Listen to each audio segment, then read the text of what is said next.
ঘরে দরিদ্রতা আসার ২০টি কারণ। ১. যারা সকালে ঘুম থেকে ওঠার পর তাদের বিছানা পরিষ্কার করে না, তাদের জীবনে অর্থের অভাবের সম্মুখীন হতে হয়। ২. আপনি যদি ভাঙা জিনিস ব্যবহার করেন তবে এটি আপনার জীবনে অর্থ সংক্রান্ত সমস্যা তৈরি হয়। ৩. আপনার বাড়িতে আবর্জনা রাখা উচিত নয়। ৪. আপনার আত্মীয়দের সাথে খারাপ ব্যবহার করবেন না, অন্যথায় ধন সম্পদের দেবী লক্ষ্মী এতে ক্রুদ্ধ হন। ৫.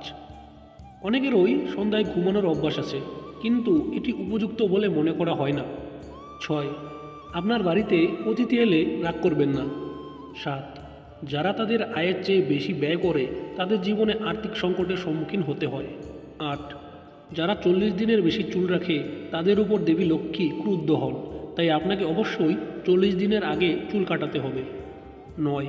অনেক মানুষ তাদের নখ দাঁত দিয়ে কামড়ায়, কিন্তু এর কারণে দেবী লক্ষ্মী আপনার উপর ক্রুদ্ধ হন। ১০.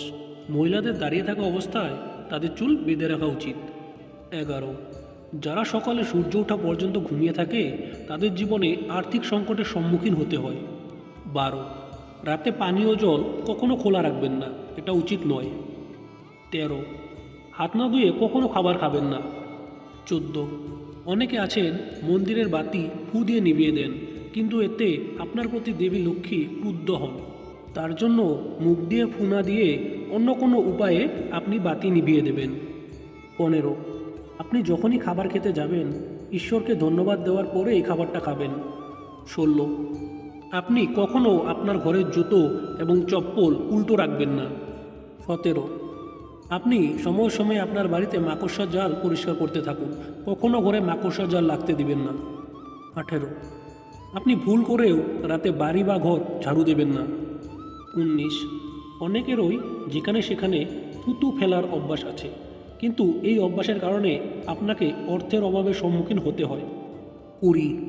আপনি কখনও স্নান না করে খাবার খাবেন না, এতে দেবী লক্ষ্মী আপনার উপর ক্রুদ্ধ হন। তো বন্ধুরা, আশা করি তথ্যগুলো আপনাদের ভালো লেগেছে। ভিডিওটি যদি ভালো লাগে অবশ্যই একটা লাইক করবেন এবং আমাদের চ্যানেলটি সাবস্ক্রাইব করবেন, এবং কমেন্ট বক্সে হর হর মহাদেব, জয় শ্রীরাম অবশ্যই লিখবেন। ভিডিওটি দেখার জন্য অসংখ্য ধন্যবাদ।